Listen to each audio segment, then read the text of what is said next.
So, did you grow up on the island? No, I've been on the island for 2 years. I moved from northern BC, Prince George. Prince George. Yeah. What's it like up there? Cold, Yeah. industrial, redneck. Oh, yeah? Yeah. Mills. Mills. Yeah. Is that the main industry? Yeah. Okay. Yeah, definitely pulp mill, sawmills. Yeah. Yeah. Any Trucking. lakes? Lots of lakes. Yeah. Yeah. Lots of lakes up there. They're nice. Cold in the winter, eh? Yeah, that's kind of why I moved to the island. I was done with the cold and, minus 40 sometimes. It's just too much. Minus 40, wow. Yeah, I kind of was over it. I was born in Vernon and lived there for 9 years and then moved up there and lived with my older sister from 9 to 19. Mm-hmm. She raised me. And, I was just done with it being so cold and wanted to be somewhere a bit warmer. I thought about moving to the Okanagan and then didn't want to have to deal with the fires. And someone said, hey, you should go to Vancouver Island. And I had never been here before. I just moved. So I didn't know what Nanaimo was or Ladysmith or Victoria. I just found a pad rental for my tiny home and rented a big 450 and hauled it over. And so 2 years, it's been nice here. How do you like the winters? Oh, it's a lot more mild. Yeah. Yeah. I don't mind it. And it's not as rainy. Everyone said it was so rainy here. On the West Coast, right? It's not, like, oh, you're going to hate it. Don't move there. Hopefully you like the rain. And, last summer, I think it was 3 full months. We didn't get any rain at all. It's nice here. But I think maybe that's the secret. It's terrible here. You spent much time on the mainland? Like Vancouver? No. Okay, because I didn't know this, but it rains more than twice as much in Vancouver. Really? Just on the mainland in general. I'm from North Delta. Oh, okay. It rains a ton, and it's because of the mountains. Oh, wow. Yeah, no, I didn't know that. Yeah, it was like, I don't know if it's measured in centimeters or what, but it was something. It was like 1,200 centimeters they get in Vancouver per year, and 500 here. Oh, wow. So way less. Yeah, I read somewhere, someone told me that Victoria was like the sunniest place in BC. So I don't know if that's true or not, but it's not so bad here. Yeah, not bad at all. Yeah, no. Yeah, we get a little more snow here on the island, but that's like 1 week or compared to like Delta. Weeks. Yeah. I wouldn't mind going somewhere warmer. I've never thought about leaving Canada before until COVID happened. But I love Canada. I don't know what's happening. This is scary. Everything's so different and locked down, and I'm not okay with this. And so for the first time in my life, I'm like, maybe I should leave. So I'm still contemplating it. I'm not sure where I would go or what I would do, but I heard El Salvador is a very free country to live in. Nowadays. Yeah. Yeah, with Bukele, the new president. Yeah. Before that, it was pretty much run by the gangs. Oh, okay. That's what I've never looked into it. Yeah. It's just the other freedom friends that we have mentioned it. Yeah. I think it was Zach. He said you should go to El Salvador. Yeah. Actually, me and Chris, we had a conversation with. It was funny because we were on the phone with Shaw technician. And he was in El Salvador. Oh, really? Yeah. Oh, cool. Chris was the one that dug that out of him. He's like, so where are you? Like, yeah. You're not in Canada, right? And he said, I'm in El Salvador. And we said, oh, yeah, so what's the political situation down there? Like, I recorded this whole conversation.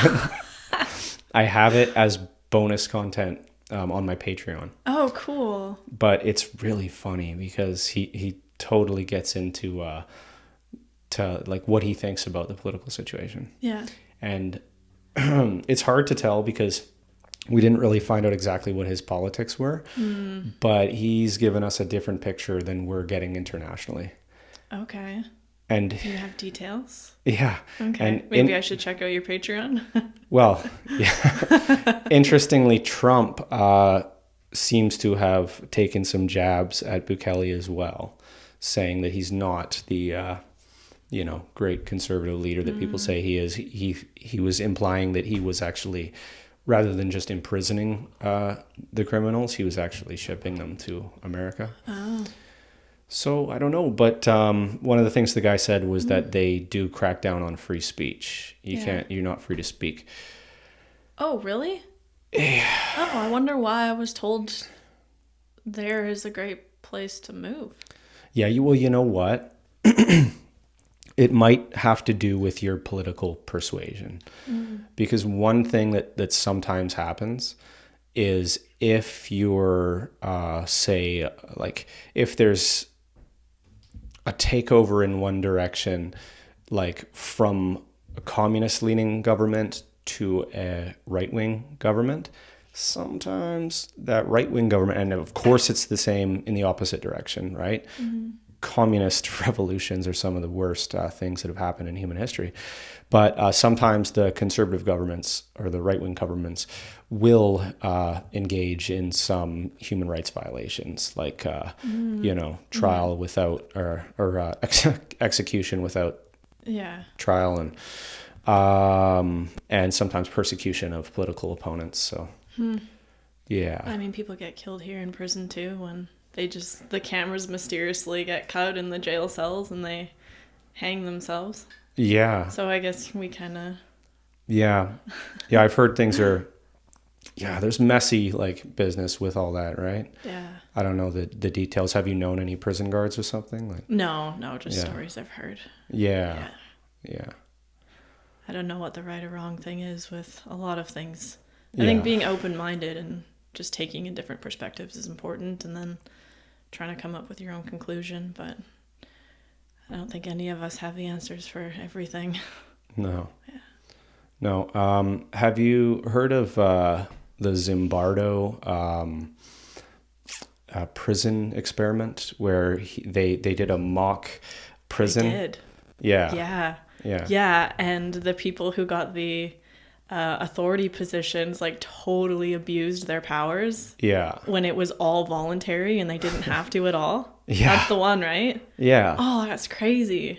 Yeah, they like really took their position seriously, and it was like a total conflict situation between the inmates, the pretend inmates, and the pretend guards. Yeah. So that's funny. And then they just they actually had to shut down the experiment, I think, because the guards got too aggressive. Yeah. And I think it's the same with what happened in COVID, and the grocery store clerk trying to tell me what I can and can't do with my body. Like, yeah, exactly. Since when did you have can you more cover your face? Yeah. Can you put your mask on your face? Yeah. Oh, I just didn't wear one at all. No. Well, good for you, because I reluctantly complied. And sometimes, like, I put up a fight. I had some unpleasant, like, at the doctor, like, after, the pandemic's supposed to be over and we're still supposed to wear masks, and I have to go to this doctor's office for whatever reason for my kid. Yeah. And they're like, can you... Because what I would do is I'd wear my mask below my nose and just breathe through my nose. Yeah. And they'd be like, can you cover your nose, please? The first time they did this, I just stared at them and said nothing. And then they didn't say it again. I could see they got visibly uncomfortable for a second there and just proceeded with the procedure, because they trying to be the authoritarian can be uncomfortable, right? Yeah. The next time I went there and did the same thing, they kind of ganged up on me and they were like, you got to put your mask on right now or you have to leave. And the security guard came over and everything. It's hard when you're the one needing their service. Yeah. So it's like, do I comply or do I put up a fight and then not get what I need from this store or the doctor's office or the dentist's office? But yeah, right. But in the future, there'll just be none of it. Like, because now I know. And I mean, at that time, I still knew. In the future. I talked about it openly. I was like, I quoted some Jordan Peterson where he said, like, the medical establishment is the bleeding edge of authoritarianism, right? Mm-hmm. And so yeah, I got cops called on me. I had security called on me. I actually got a legal mask exemption from a lawyer in Alberta, and she was just taking donations. But it's no one knew what it was. But I still have it. Mm-hmm. It's a legal mask exemption, not a medical mask exemption. So legally, the lawyer could come after the company if they forced me to wear a mask. Nice. Yeah.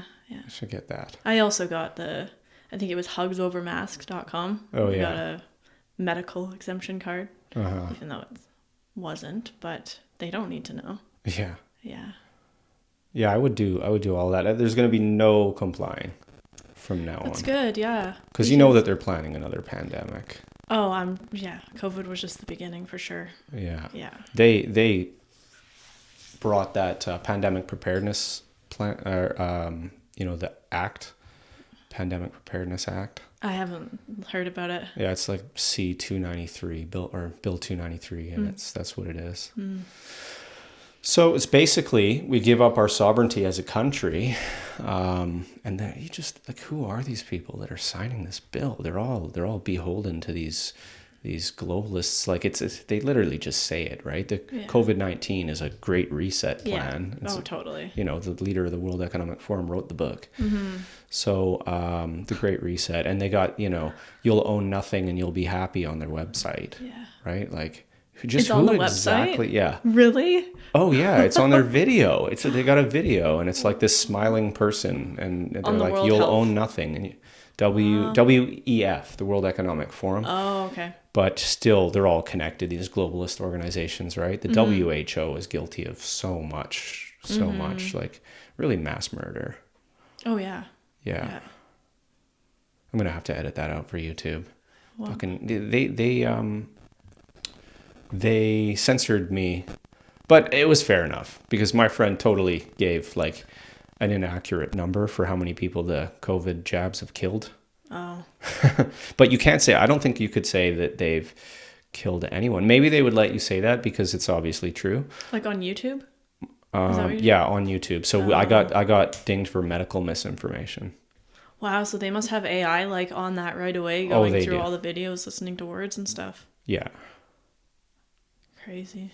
Yeah, but Rumble is totally free. I post everything on there, no issues. X is the same. Yeah, those are my two favorites. You got to have free speech. Yeah. X is the bastion of free speech on the internet. Thanks to Elon Musk. Thanks to Elon Musk. Yeah. They were big on censorship before. Yeah. What do you think about him? I don't know what to think about him. Completely pro Elon Musk. Yeah. Yeah. You don't think he's part of it or no? Not at all. That's good. Yeah. Okay. I know some people do. Yeah. But I think, you know what? I think like some people, when they get into because the simple fact is, and Elon Musk points this out, most conspiracies came true. Yeah. Most of the conspiracies that, people have been talking about for years, Alex Jones and all that, they came true. Yeah. Hashtag Alex Jones was right. Right? Yeah. But I think sometimes when people, you can fall into a sort of like logical fallacy state of mind where you think everything is a conspiracy. The whole world space is a conspiracy, and there's evil overlords behind everything. But that is, to me, that's missing the nuance of life, is that there's both good and evil. So when you start to think that like just evil controls everything and everyone with any power is evil, I think that's a mistake, because I think that there's both. I think there's evil people with power and good people. And Elon Musk has convinced me that he's a good person. And I feel the same way about Donald Trump. Yeah? Yeah. Yeah. I think he's going to do a lot of good to bring balance back, because things have gone so far in like a tyrannical direction. And I think that just evil, like I really think that there's been evil in power. I think that's a fact. But I think that it always balances out. Because like I said, there's always the forces of good and evil kind of doing competition with each other. Yeah.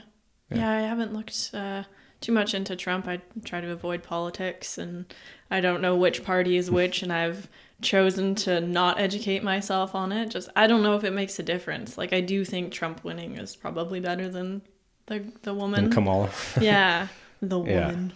But I don't know much about them. Although I think, is Trump, because abortions are illegal there, right? Or I guess in certain states. I think he's also... What it was they had this this court decision which made a nationwide, like basically abortion was not to be banned nationwide. It was like the Roe versus Wade, right?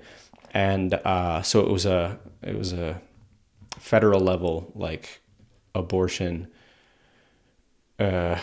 assurance, right? What he did was he overturned that. So what that means is that now the states can make their own decisions on whether or not, what their abortion laws are going to be. Is Trump going to keep that where each state can choose? That's his whole thing. That's what he's saying. He's saying he's not against abortion. And this is something like some people criticize him because some people, Republicans, people on the right, think that abortion should not be allowed. They think it's killing a human being, right? But Donald Trump says like he's pro women having the right to have abortions, and then up into a certain point, and particularly like with cases like rape and incest and things like that. But different states come to different decisions about it. Like when is the cutoff, right? Is it 3 months? Is it 6 months? There's states where they want to have abortion available up to birth with no reason necessary, right? Wow. No medical reason, just no reason. Just you can have an abortion at 9 months. And then literally people say that this is like Trump lying or saying, something that's just a conspiracy theory. But the governor of, I forget, Virginia or something is on videotape saying, in some cases, the baby will be born and we'll take him, into a room and keep him comfortable. The guy literally says this, right? And then the doctors and the mother will decide what to do, like whether or not to terminate the born baby's life. I wonder how they do that. Abortion after birth literally is talked about on video by a governor. That's not abortion. That's an oxymoron. Well, it's not abortion after birth. That would be killing something. Murder? Yeah. So the question is like, where do states want to draw the line? Yeah. And then, just bringing it back to the states. That's what he's saying. People think that he's going to ban abortion nationwide. There was never any, that's not something that he would ever do. No. Okay. That's good. Because I wasn't sure. That was one reason why I didn't like him. I didn't know for sure or not. I'm definitely pro freedom. I think everyone should have the right to choose. Yeah. I don't know up until what point. It's very hard to what laws are the right ones. Yeah, that's a tough one for me because it's funny. It's funny. Some people think that just you end up on a team, like team conservative or team liberal, and then you end up just kind of buying everything that team believes in. But it's like, for me, like I've developed reasons which, so it's this idea of a post hoc reasoning, right? It means like after the fact, you decide, like you justify your decisions, even though like they weren't rational decisions. They were emotional decisions made because, like, for example, you're a member of a team. But for me, like I have come to have these values where like, I just feel like, okay, in some cases I can see where like the freedom to have an abortion is a good thing. And that's because there are terrible situations, terrible circumstances. But it's just this idea that like, when does a human life start? Right? Like when is it a individual, like human life? When do you think? I don't know. Not to put you on the spot too much. I don't know. But I'm not for or against it. Yeah. It's just, I really don't like this phrase, my body, my choice, right? Like a woman should have the right to do what she wants with her body. When is it somebody else's body inside you? At what point? But ultimately, that's her decision, because it's not, that baby can't make a choice for itself. And so the one example I've heard is the house is burning down. You have a petri dish because you have to grow a baby. You can't grow it inside. You have a petri dish with a baby in it, or a fetus in it, because it's not quite a baby yet, however old. And then you have a baby screaming, like a toddler. And you go in and you can only save one. So you're telling me that they're equal. That you would save this petri dish with the fetus in it just as equally as you would save the live screaming baby wanting to be saved. Mm-hmm. So that's kind of how I look at it. That I would save the baby. Like, well, yeah, yeah, I would too. But like, so they're not equal in my opinion. I don't know at what stage. It's very controversial. Yeah.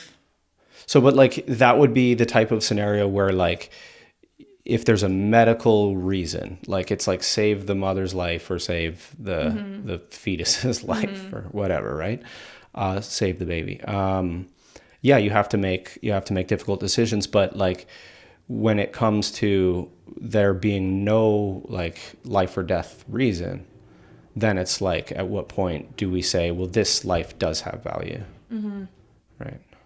So with the abortion thing, for people who are completely against it, like how many foster kids do you have? Like what are you doing if you're saying that a woman can't have an abortion for whatever reason? I don't think they're like, please don't use it for birth control. Like obviously an abortion is a last case choice and it's very traumatic for the woman and her body as well, whether she knows about it like consciously or not. It's has a huge effect on her and probably would for the rest of her life.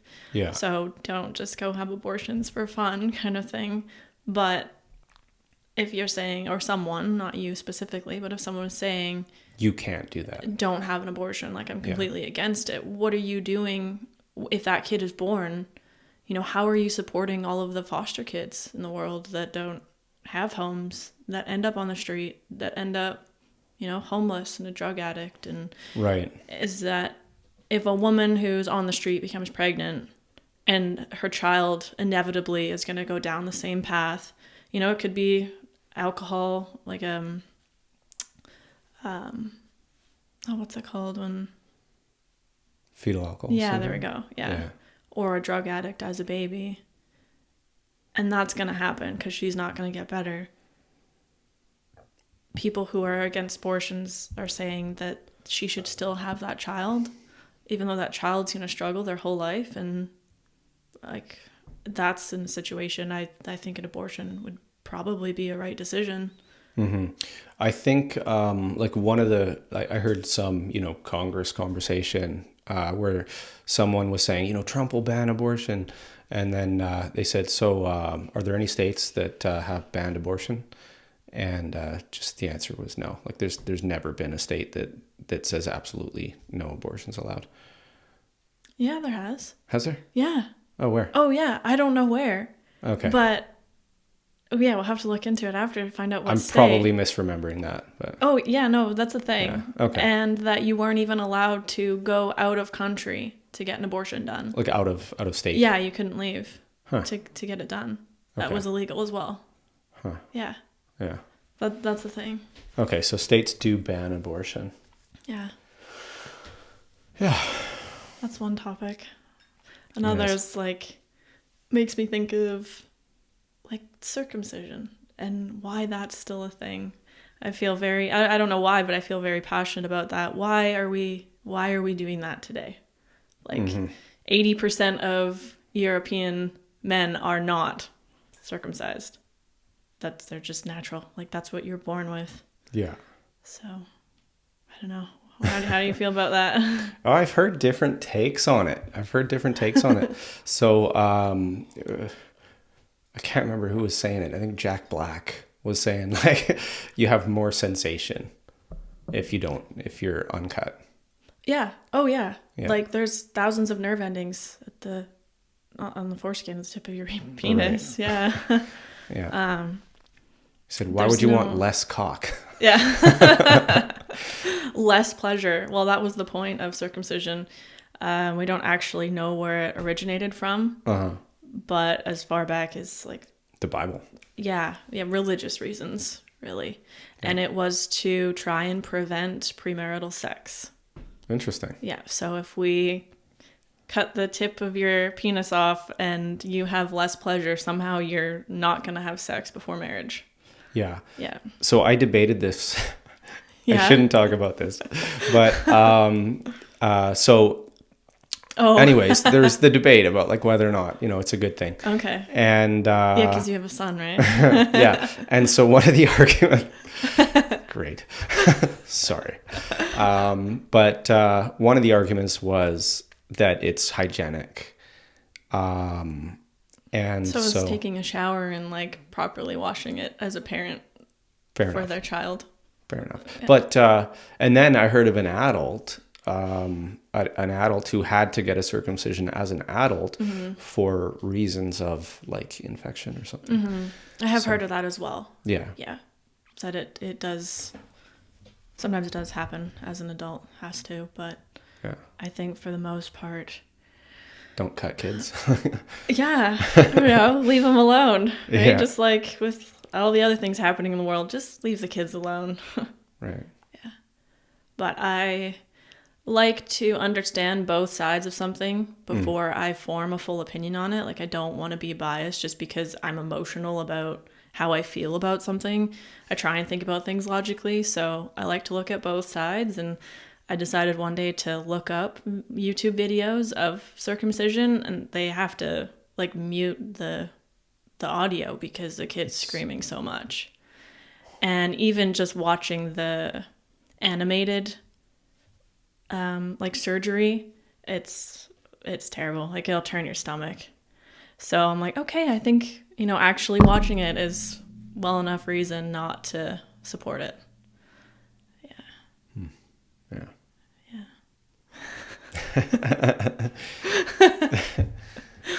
No, yeah, it's just I think if a son or a man wants to do that as an adult, he should be able to.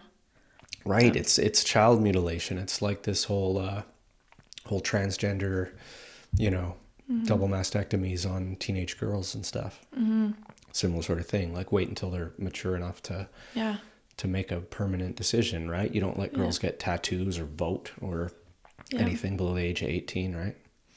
Well, like you said, like genital mutilation. Sorry. Yeah. Genital mutilation. Yeah.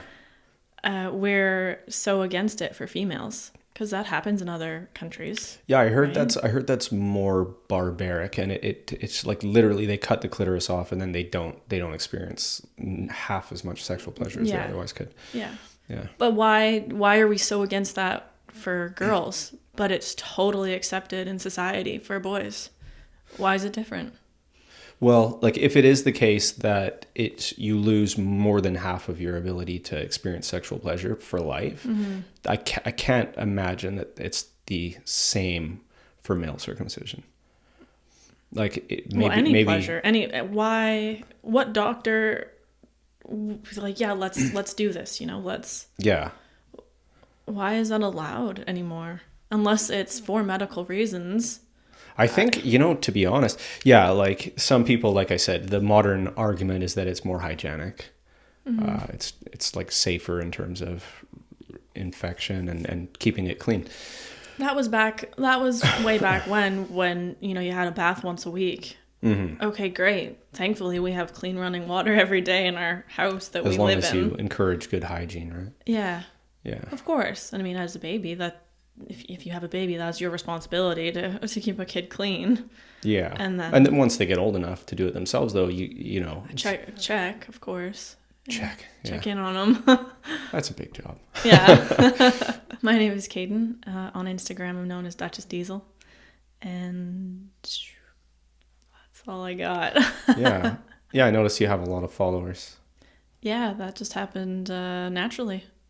Those are both like my Facebook and my Instagram I've had since I was 12. So I wasn't trying to gain followers. People are like, oh, you're an influencer. And it's so interesting when I'm like driving down the road with my truck. Yeah. And someone will be like, oh, hey, Duchess Diesel. I'm like, hi. It doesn't feel any different. No. Yeah. Oh, that's cool. Yeah.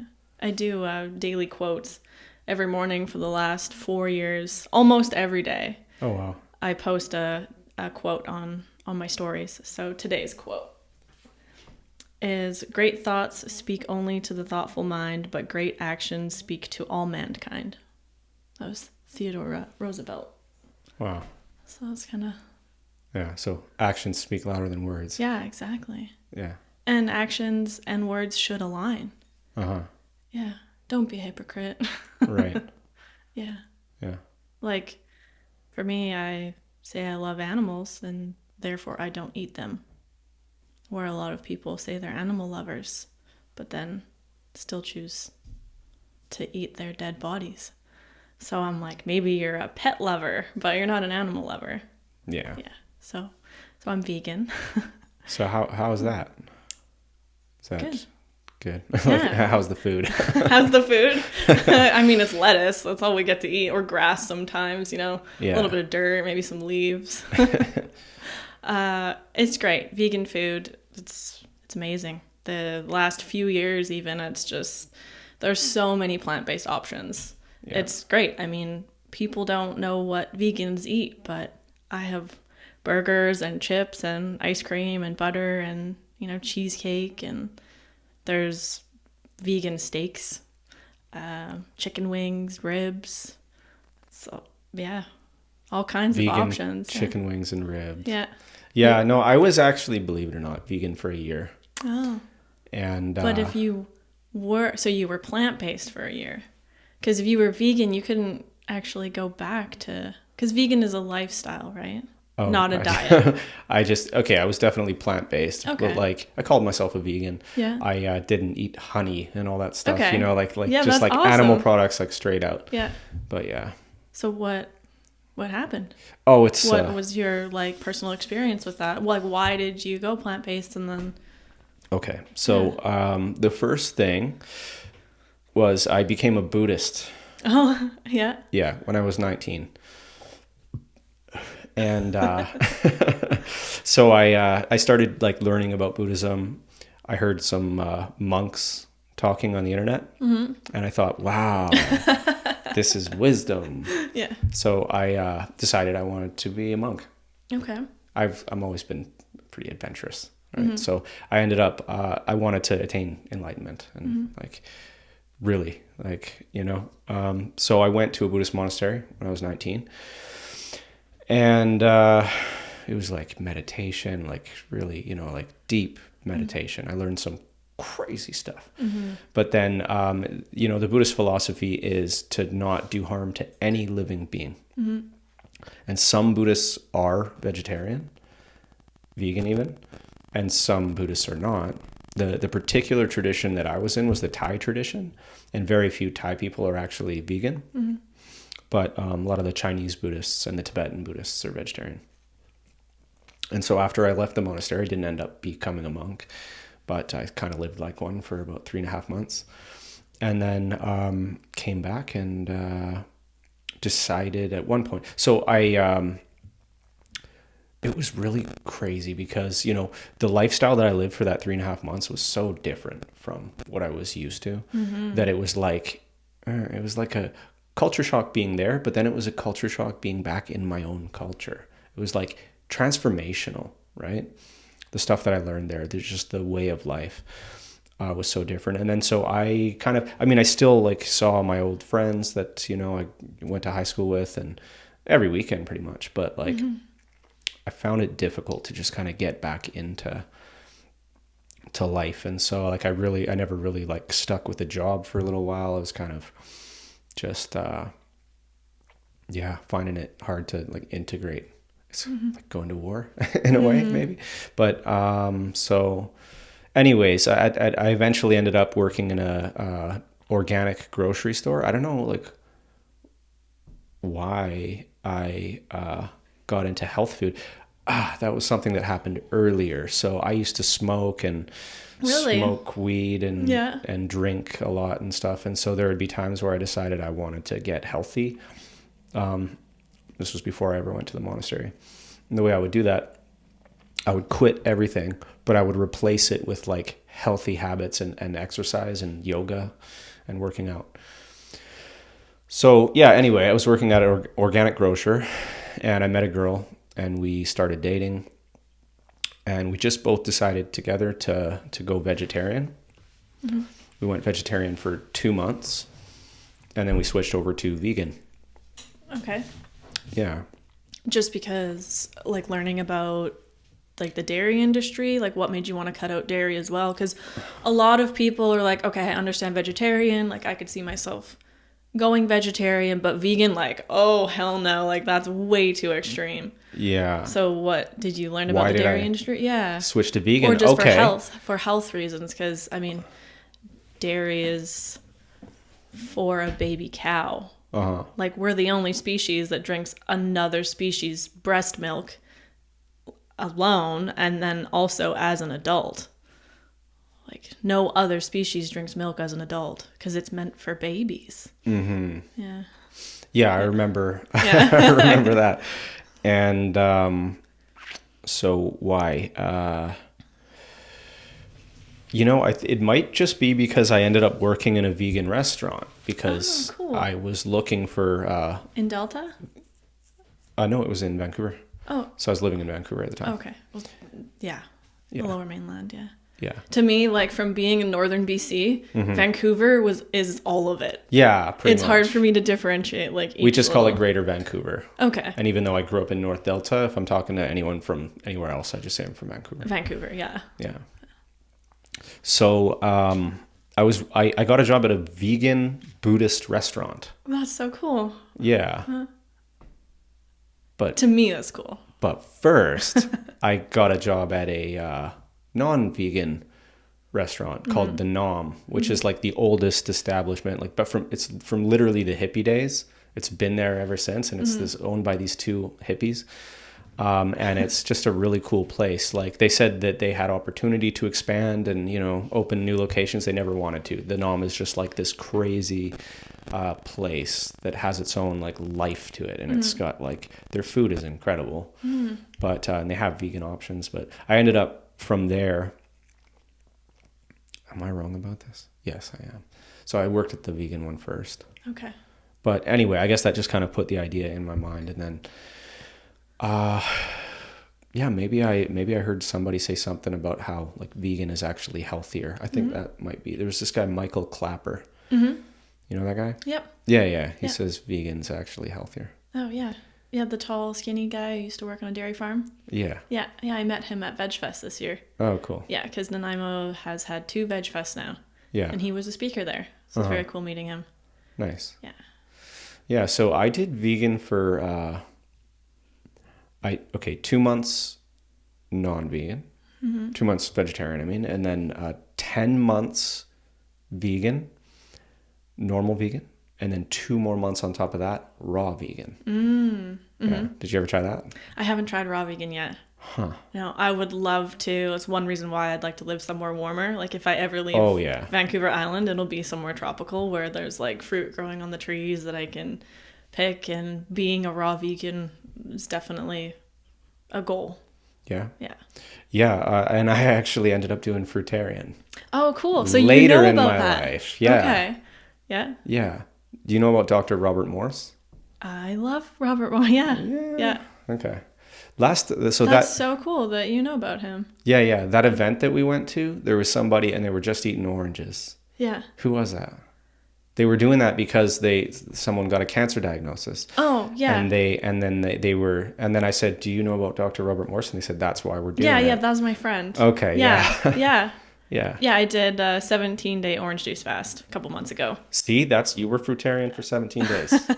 And then I did a 30-day, like fasting is just amazing. I think fasting is great for all kinds of things, healing the body and just allowing space to detox and get rid of everything that we don't need and just give our bodies time to heal.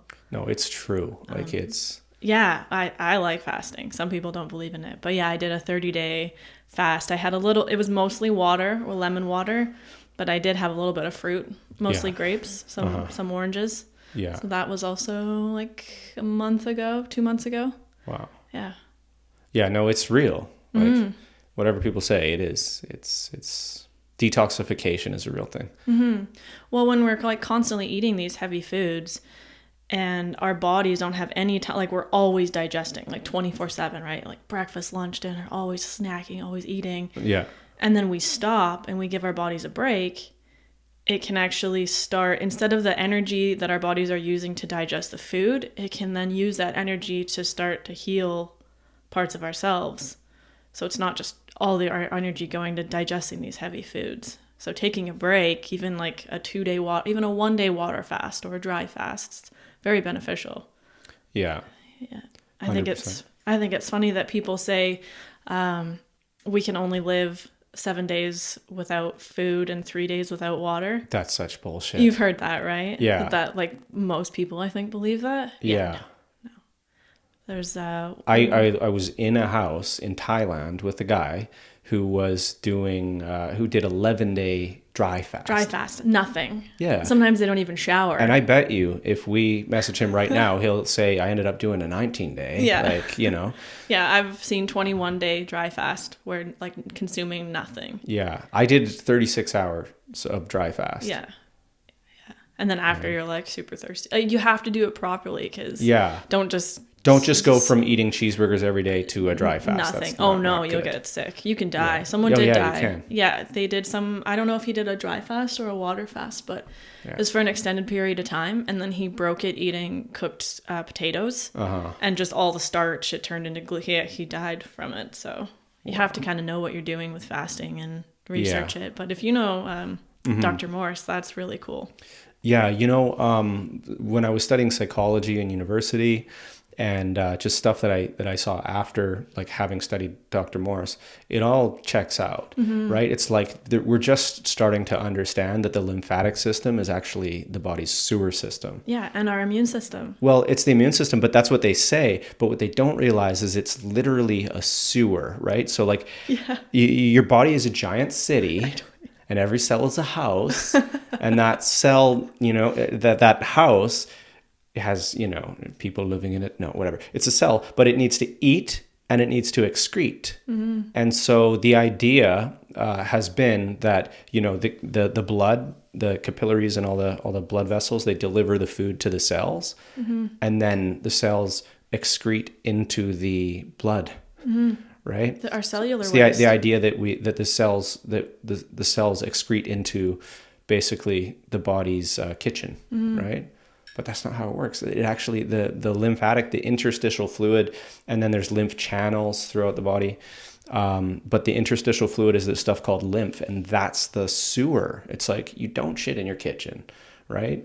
So the blood is the body's kitchen. It delivers the food, and then the waste goes into the lymphatic system, which is like, so it's interesting because they say that the interstitial fluid, it doesn't have like a pump like the blood does, but it drains through movement, and then it drains into the lymph channels, and the lymph channels drain into your body's elimination channels, right? And lymph nodes and stuff like that, like under your arm is tons of lymph nodes, right? And what lymph nodes are, they're like sewage treatment plants, right? And so, and they're helping to eliminate through the skin, and also to just process and destroy toxins right within. But there's like, you know, elimination channels are everything from your bowels and bladder to your skin is your largest elimination organ, and then your nose and your mouth and kidneys, eyes and ears, like everything is like your lungs, right? Because you can, when you have a cold and everything, it's just so fascinating, right? I know. People don't understand that that's what it is. Use natural pit stick. Yeah. Yeah, don't use commercial deodorant. Yeah. All the lymph nodes under there, that's where like a lot of breast cancer comes from. And right. Aluminum is an extremely, you know, neurotoxic metal. Yeah. So, and people are just rubbing it all over themselves. I know. All kinds of like perfume and creams and stuff. It's like, no. Yeah. They say you're not supposed to put anything on your skin that you won't eat. That's what Dr. Morse says. It's smart. Yeah, so like coconut oil. Yeah. Yeah, or like natural products for your hair. Yeah, there's some natural deodorants that actually work. They're rare though, because a lot of them don't work. I know. But yeah. I use the salt crystal. Yeah. The one you just have to get wet. It's just salt. I use my wife's. Yeah. I don't know what it is. It's yellow and it works. It's got no aluminum, no nothing. Yeah. Yeah. But that's really cool that you know about him and the lymphatic system and drainage. And it's like our skin's our biggest... so much of like the medical establishment is all about confusing, like being confusing, so that we can be the experts and you can come to us for the pills, which don't actually cure you and have like 100 side effects. Yeah, big pharma can go suck it. Yeah. Yeah. Like the truth is that it's actually really simple. Like the complexity is a smokescreen for the simplicity of it. And he says that the body is a bunch of cells and two fluids, blood and lymph, right? The blood delivers the food. The cells excrete waste, cellular waste, into your lymph system, and then it leaves the body through elimination channels. And so that's what it is. And so what happens is when we eat all this food that's not really, adapted for our bodies, it ends up clogging up your cells with mostly proteins. So he says, like, these proteins, your body's not really designed to deal with them all. So what happens is they end up clogging your cells and they end up clogging your lymphatic system. And that's like having a backed up sewer. And then that creates an acid condition in the body. And then acid is the side of chemistry that breaks stuff down. It's like the death side of chemistry, right? So that's when you get inflammation.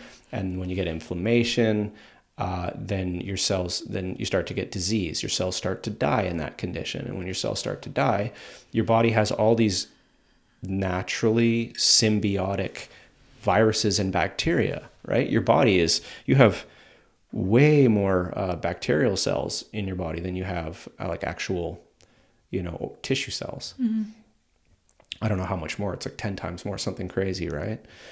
And do you know? No, I don't. I don't either, but it's more. And so but the idea is that those are symbiotic. They're meant to like live in harmony, to be part of the ecosystem of your body, right? And so what happens because they're the cleanup crew, right? Bacteria and viruses in your body are the cleanup crew. When you have weak, dying cells, they clean them up so that you can regenerate new healthy ones, right? But if you have so many dying cells because you've created inflammation and an acid condition in the body, then they are going to become out of balance. They're going to start, eating and multiplying out of control. And that's why, so they say that the Louis Pasteur's germ theory of disease is wrong because it's not the germ's fault. It's that your body, through your poor diet, has gone into an acid condition. And then those bacteria and viruses are just doing their job. They're just cleaning up your dying cells.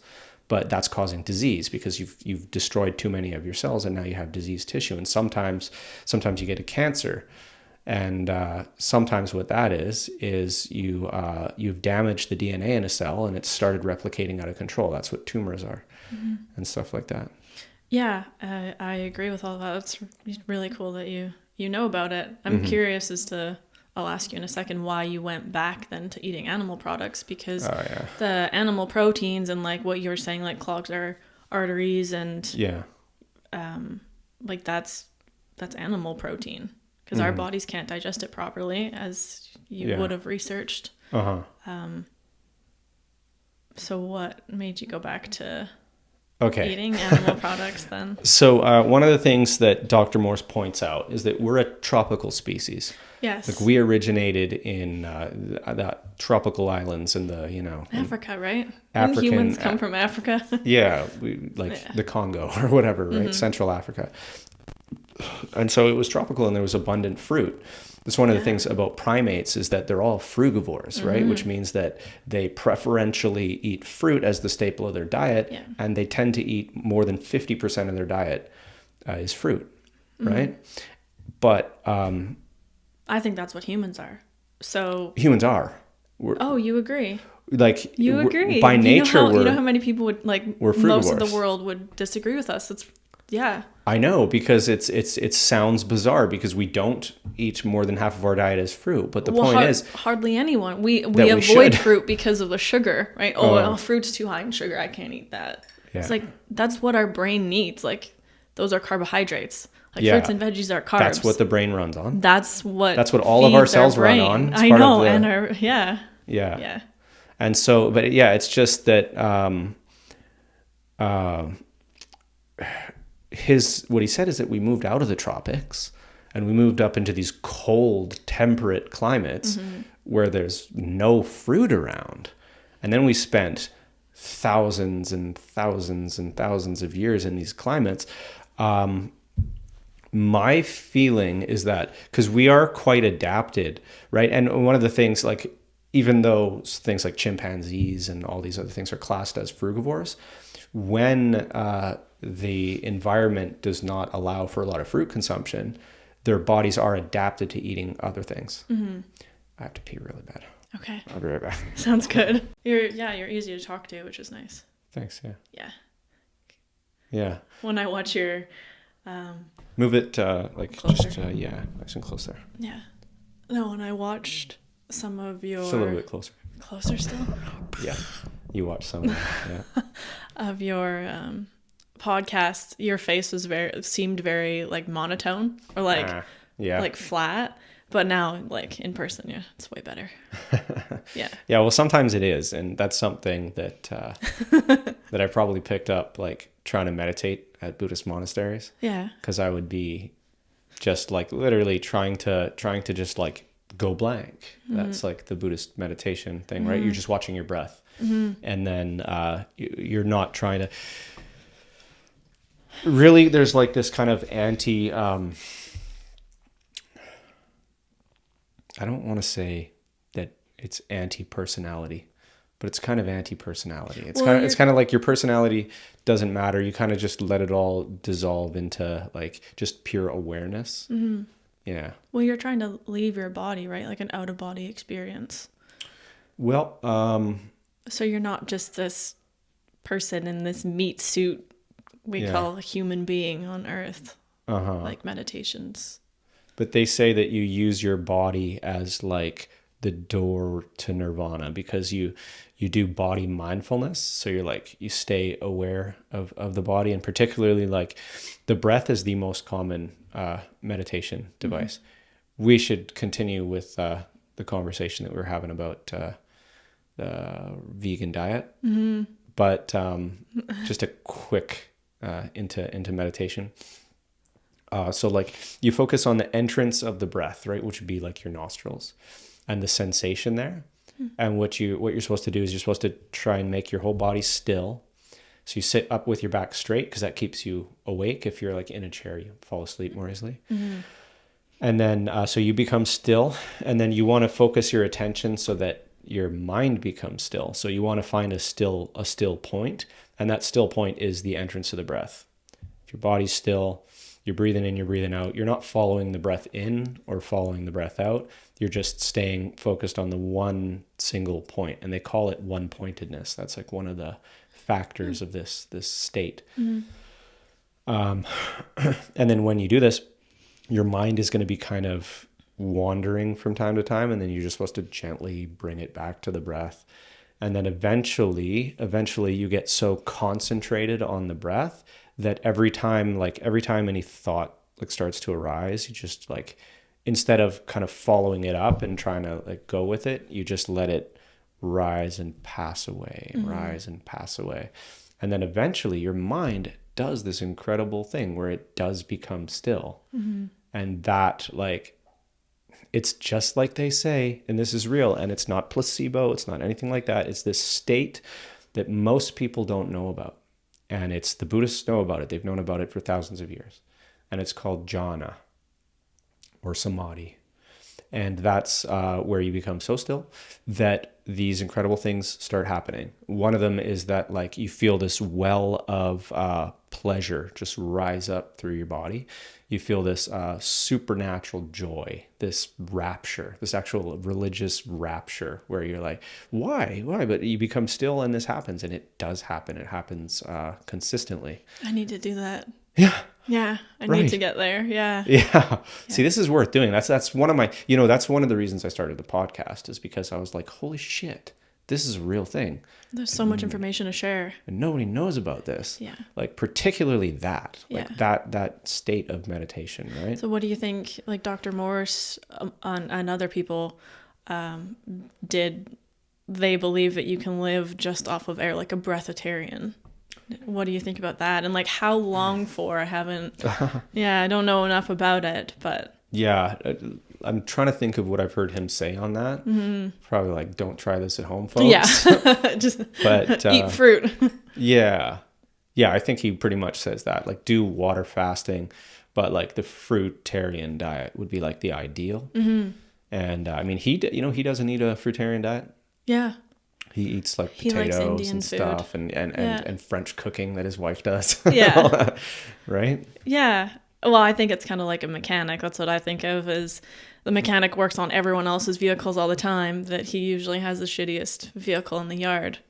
But that's because he's working on everyone else's and he doesn't want to work on his own. So, and he has the knowledge to fix it. It's not that. So I would think of Dr. Morse kind of being the same way, where he has the knowledge, he's been there, he's done that, he knows. But if he's helping so many other people and just has the information but doesn't always follow it. I take it as a sign that like it's the healing method that you want to go to if you're having problems, right? But for practical reasons, you're living in the world, you're living with a wife who likes to cook French food and likes to feed it to people. Yeah. So the most harmonious thing to do is to eat that French food. But you know how to heal yourself if you ever have anything go wrong. And that's one of the things that I was trying to say before, was that having left the tropics and being, adapted to opportunistic omnivorism, I do believe we have adaptations for all the different foods that we eat. But the only problem is our modern diets are so terrible. They're so full of chemicals and so processed and so just, garbage, and obviously excessive in the ways that we eat, pasta every day and like whatever people do, right? All the junk food at the grocery store. Yeah. Yeah. And so I think that there's a way to balance where you can maybe not be, fruitarian or even, where you can still be healthy. Like, I think whole foods do the body pretty well. Not as good as if you were, and that's the other thing, is that I think it's difficult to find good enough fruit. In Canada? Yeah. And so one of Dr. Robert Morse's influences is Peter Tierra and Leslie Tierra. They are herbalists, and because he's big into the herbal medicine, right? He gets a lot of his herbal knowledge from them. And so how Dr. Robert Morse always talks about yin and yang, and talks about alkaline and acid and these opposite opposing forces that create the balance of the universe, right? Leslie and Michael Tierra are very well trained in Chinese medicine, which is where yin yang comes from, right? And so they understand about all this balancing of those energies. And so they talk about how, like, depending on where you are in the world, you're going to need different medicine and different diets because of the yin and yang stuff, right? And so one of the things, when you're in a cold climate, it's alkaline. Yeah. The cold climate is alkaline. Yes, and so climate, you're gonna. It's sometimes, I think, better to have more acidic food in your diet because it warms you up. Yeah. Right. Like I notice as soon as I drink an ice cold smoothie when I was like trying to be fruitarian in the Toronto where it's freezing, right, I would be like dying. Yeah. Of cold. Yeah, I struggle having smoothies in the winter for sure. Right. Yeah. Yeah, I think a lot of people don't know about like acidic and alkaline, and basically no illness, cancer, disease can live in an alkaline environment. So anything raw, fruits and veggies, are alkalizing in the body, whereas anything cooked, meat and dairy, animal products, coffee, it's all acidic. So that's when illness and disease can happen in an acidic environment, only in an acidic environment. Yeah. And what do you think about, like, he's got this theory that a cold and a flu is actually just your body's detoxification method. It's like the body going into detox mode. Yeah, if your body is healthy, the virus or whatever, bacteria will come in and go right out. Yeah. But if your body lives needs, there automatically anyway. Yeah. And if your body needs to get sick, it will take that almost as like an excuse to then detox the body. And it's funny, like talking about fasting, when we get sick, suddenly our appetite disappears. We're not hungry. That's the body's natural way of healing itself. Telling you to fast. Take a break. Take a break from eating. because you got to clean yourself out. Yeah. And yeah, like the Chinese medicine people, they recognize that too, that you have to detox, but they don't always recommend like fruitarian. There's like different things, fasting and different Yeah, I ways. think it's hilarious that people, because there's carnivore, omnivore, herbivore, and then what we're talking about, like frugivore, fruitarian.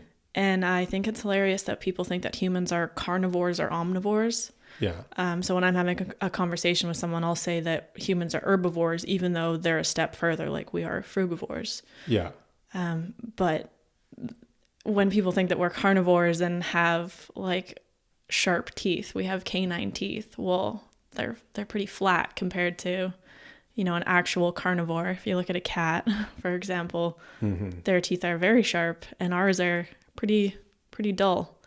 And another example as to why we're a herbivore is that our jaws can move side to side. Like we can do this. Yeah. Where a carnivore cannot and an omnivore cannot. So they only can do this. Yeah. So there's so many things like with our bodies. There's like we have this incredibly long digestive tract where carnivores have an extremely short one because of how acidic their pure meat diet is. So it needs to get some nutrients out and get out. Yeah. And our eyes, like we see bright colors where carnivores and omnivores only see certain colors, more like grays and blacks. But we see very bright colors and we're drawn to it because we pick berries. Right. So like all the bright red berries and blueberries, whatever. That's... You know what I heard it too, this is interesting, kind of a side note, but that we can see more shades of green than any other color. And that fits into a theory that one person has, that's for snake detection, so that when we're up in the trees amongst the leaves, we can see if there's a camouflaged green snake coming through there. We needed to be aware of predators. Oh, interesting. Too. Yeah. Yeah. No, I believe it. Yeah. Yeah. And like another example, our fingernails. People challenge me all the time because I share about me being vegan online, and I think it's just a passion of mine and something that other people should know about. I love animals, just I don't eat them. But our fingernails are short, so and not that strong. They're not claws. They're not claws. Yeah. So if like I'll challenge someone, say, okay, go catch a deer or go catch a rabbit. Okay, because I mean, if you understand that we evolved from like a primate condition, there had to have been a long period of time like where we had not figured out how to make tools to kill animals yet. And we are not biologically adapted to kill animals with our bare hands and teeth, right? So well, even just okay, first of all, catch the animal, like good luck, without any tools or help. Yeah. Catch it, a rabbit, for example, kill it, and then like tear open its hide, its fur and its hide, and then eat the organs and the blood, everything warm.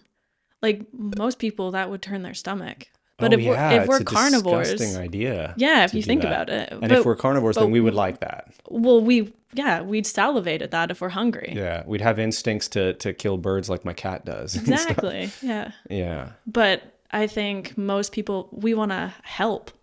So the one video that I found quite interesting on Facebook, these two hunters were going out and there was a deer caught in the fence.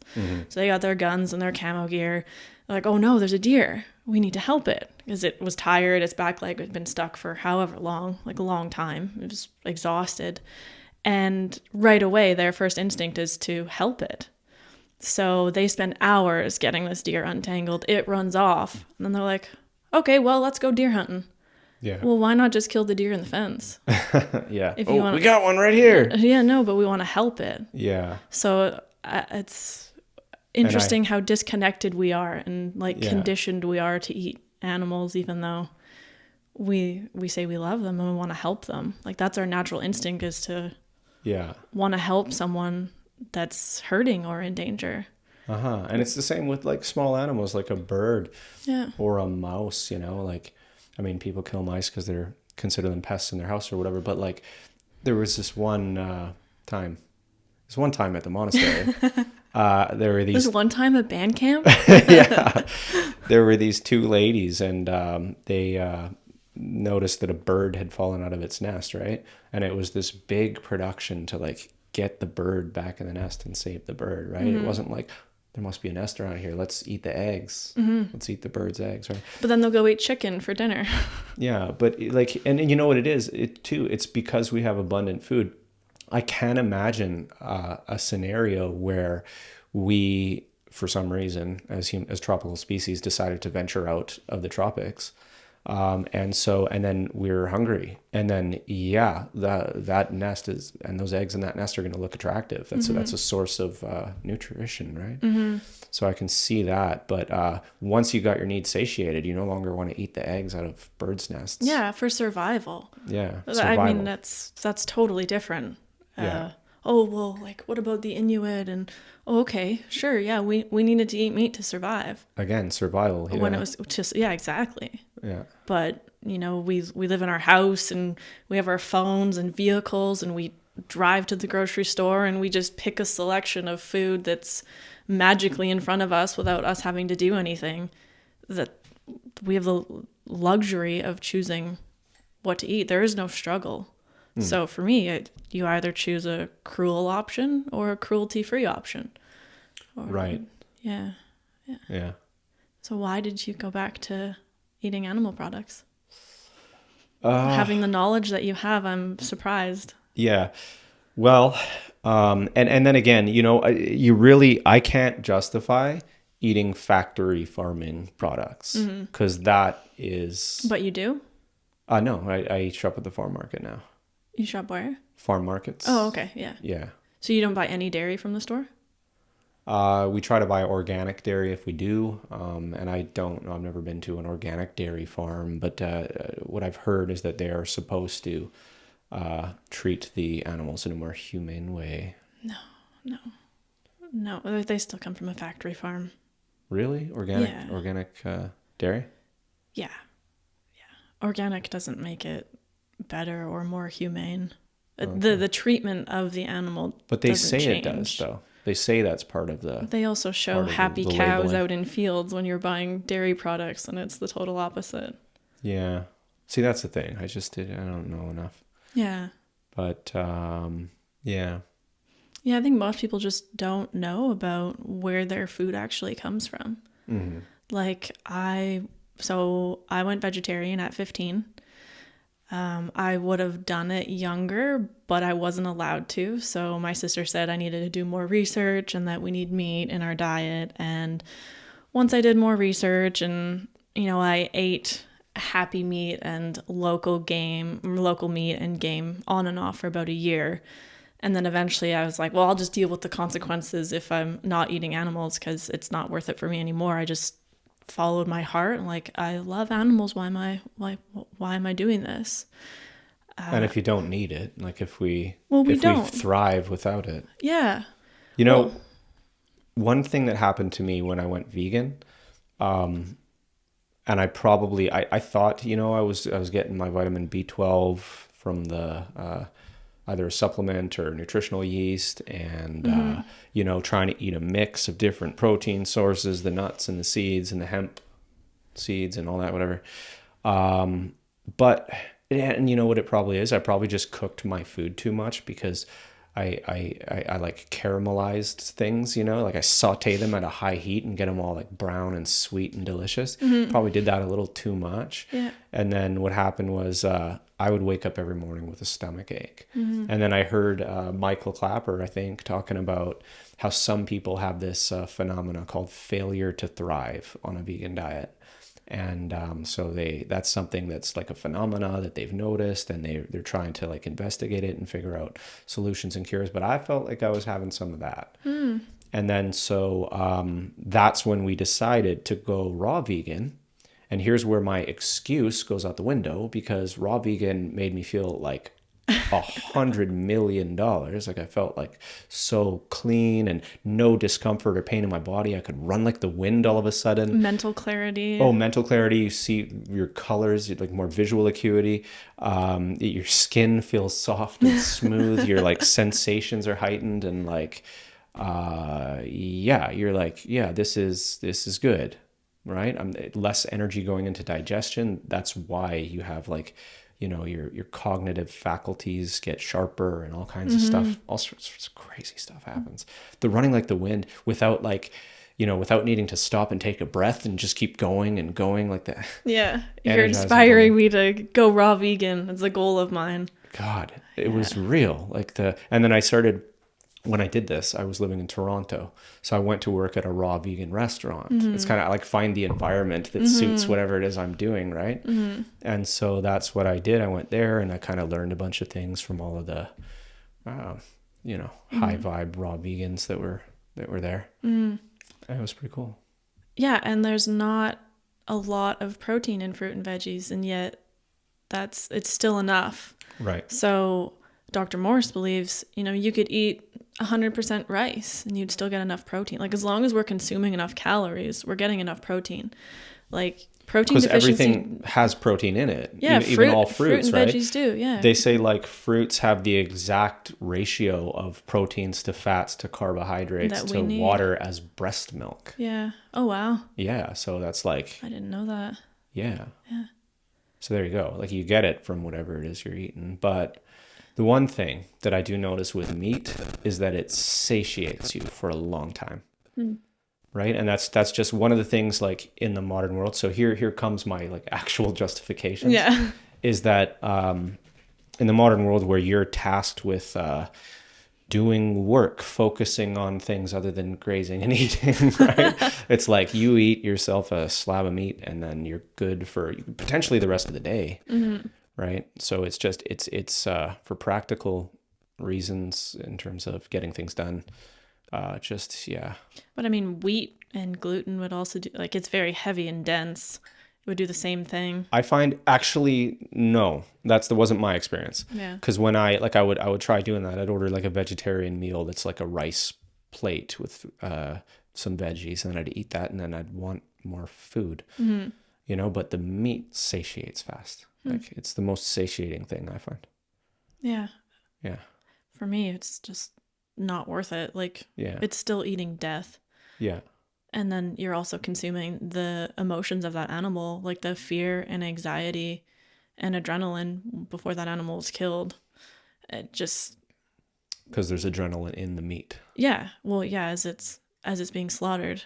Yeah. You're consuming that as well. So it is... I wonder if that does like convert to adrenaline in your own body though. Like, I'm just talking from like a materialist... Yeah. Maybe not adrenaline, but like anxiety, emotions... Yeah. I've heard that before, but I'm skeptical. Yeah, like, what if it's just like material elements? And I am a spiritual person, right? Like, I definitely have that awareness, but the idea that it will necessarily transfer to you, and I can even give you like my Buddhist like training on that, right? But like, you think it's an actual like perceivable thing that when like consuming that it will consuming that will affect your emotions and anxiety. 100%. It's kind of like the idea that there's karma attached to the meat, right? Yeah, I guess it's like a negative karma. There's negative energy that gets transferred to you.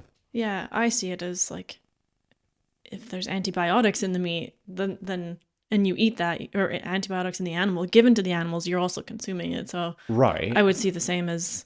But it just depends on what your stomach, like acids will break down and dissolve. Things like antibiotics, absolutely, that's going to affect your body in a bad way, because antibiotics are terrible for you, right? Dr. Robert Morse explains that. Yeah, well, I mean, I think most people know that too. Taking antibiotics isn't good. But that's why I was saying, like, if there's adrenaline in the meat, if that was one of the things, because I think there is, but if you consume it into your stomach and you've got, stomach acid with a pH of 1 or whatever, if that's going to destroy the adrenaline. And that's just purely from the material perspective and not the sort of... More, maybe I'm thinking of more of like a conscious perspective. Like, yeah. It being a living being. Yeah. And us eating them, but not needing to. So like, I think a vegan or plant-based diet is a lot healthier. Well, yeah, guilt-free, but it's healthier. Like, Yeah. I believe consuming plants is, well, we're herbivores or frugivores.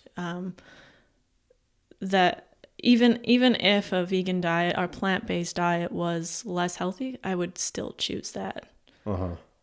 Just so I don't contribute. Yeah, like, I go to sleep at night being like, I contributed as little as possible to the suffering in the world. Right.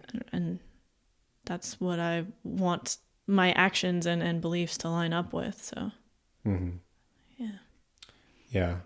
So, yeah, I went vegetarian at 15. And then when I was like 21, I taught myself and learned about the dairy industry. And that the dairy industry is like worse off even than the meat industry. Because at least with the meat industry, you know, they're killed. Where the dairy industry, you know, the mothers are artificially inseminated. They're raped over and over again. And then they grow a calf for 9 months. And, you know, a couple days after it's born, it's ripped away from her. Just the psychological effect that would have on a mother. Like, the mother baby bond, I think, is like the strongest bond on the planet. And with dairy, that's what happens, is that baby gets taken away. And so she's just like continually raped and has to grow a baby, and then it's taken away. So I used to work on a cattle ranch. I also used to drive gravel truck a little bit on a dairy farm. So for people who think that I'm this righteous vegan that doesn't actually know anything, no, I grew up out in the bush, and I used to eat like liver and onions was my favorite. And I liked steak that was... I had that yesterday. Liver, yeah. Yeah, I used that was my favorite. Yeah. So I used to be just like everyone else, and I would call vegans extreme, and that I would never be a vegan, like, no way. But after learning about the dairy industry, I'm like, okay, that makes sense. And it makes sense that our bodies can't digest it. For everyone that says we're lactose intolerant, well, you're not actually lactose intolerant. You're not a baby cow. Like, our bodies can't digest it properly. Right. Yeah.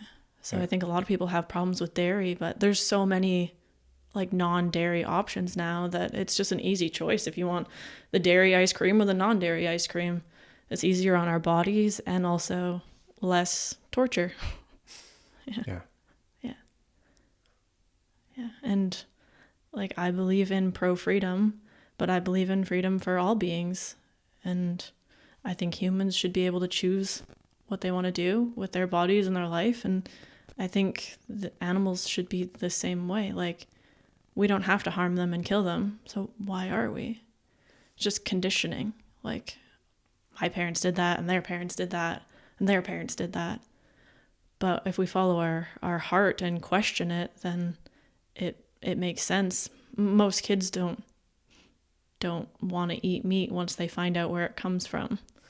Or like, there's a viral video of a little girl finding out where that fish is actually fish. She's just crying and screaming. She's like, I don't want to eat the fish. Yeah, there's another one about chickens.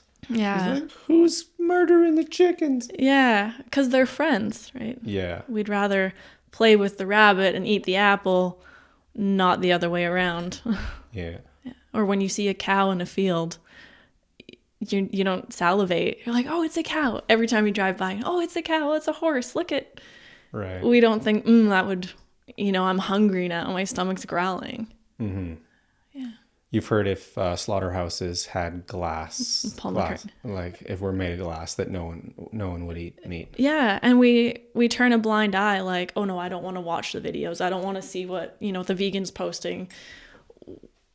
I don't know, ignorance isn't bliss, because if you have to turn away... Changing is hard, though. It is, and it doesn't have to happen overnight. Even if you change... Like, I used to be so all or nothing. Yeah. Like, if you're not vegan, you're... why aren't you? You got to go full vegan. But that's the wrong way to approach it, because that's just going to turn people off. Like, the angry vegans out there, they're not really actually doing any benefit to the animals, because... you're just turning people away. People are going to eat more meat if you're getting angry at them for eating meat instead of understanding like an emotional level of, change does take time. So now even if Even if I can talk to someone about dairy or someone changes their coffee creamer, that's amazing. And not, to a non-dairy. Well, you just influenced me, right? Because Yeah. I do not like the idea of supporting the factory farming because it's horrific. Like It is. it's horrific. Yeah. So I try not to support that. And then, some of these things you just, I haven't thought about with the dairy. And so I'll seriously, consider where all my food is coming from.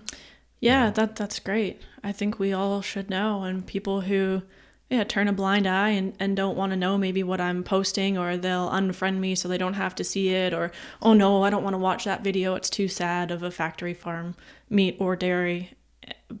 The thing is they already know. Then if they can't watch where their food is coming from, what they're paying for, they already know that they wouldn't be able to do it themselves, and they wouldn't be able to eat it. Like, yeah. Right. Yeah.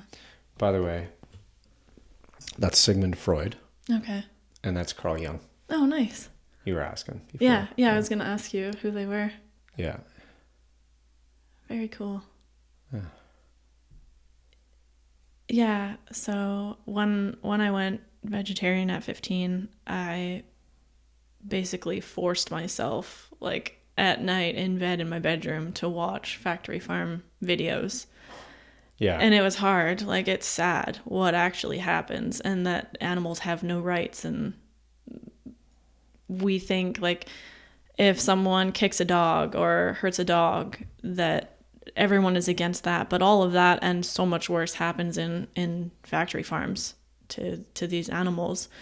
And I made a decision at that age that I would force myself to watch these videos to make a promise to myself that I would never support that again.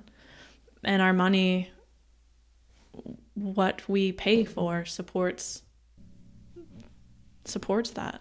So I decided then that I didn't want to eat animals anymore, and that's where I'm at. And we don't need to. So right.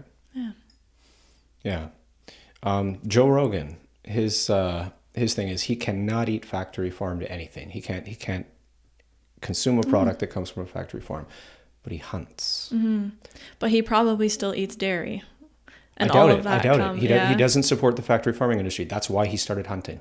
He said, "Hey, look, if I'm gonna continue to eat meat, then I have to hunt it myself, because I have to come to terms with the reality of killing an animal." And so that's what he does. And yeah, so many people argue about that with me, like, oh, well, what if I hunt my own animals?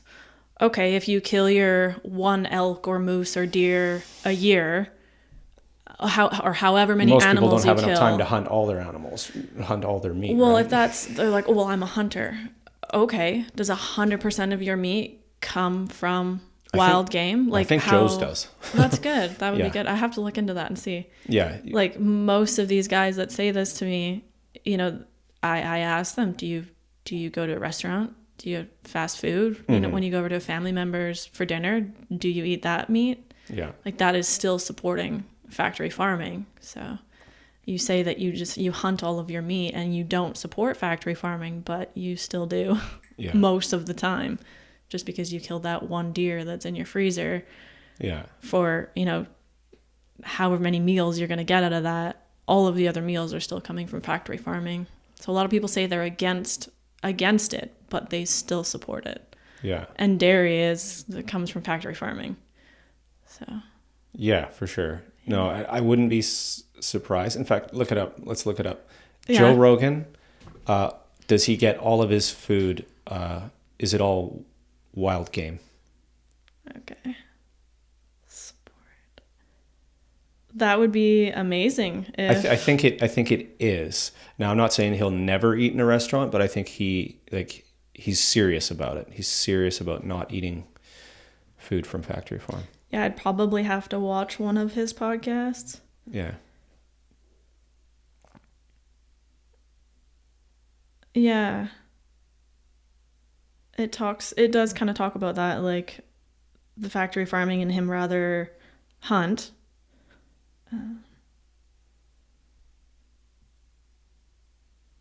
That's his reason.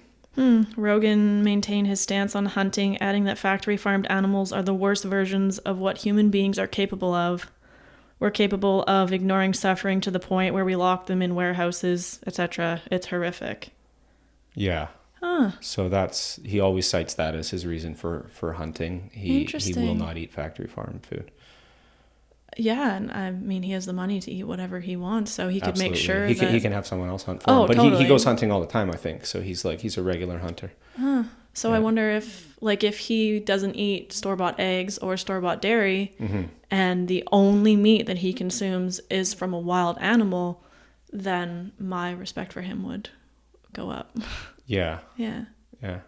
And that hopefully other people follow that. I mean, factory farming came about because there's so many people in the world that we can't, like, this sustainable farming, people say that sustainable farming is the answer.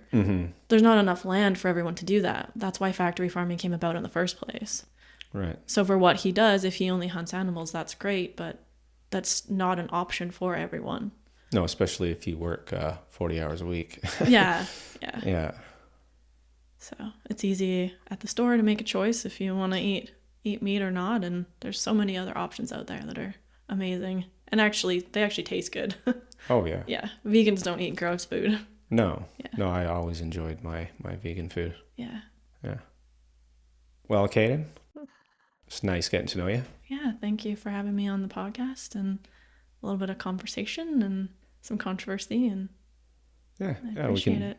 We can do it again. I'm sure there's other topics that we can talk about. Sure, yeah, that would be great. Sounds good. Thank you. Okay.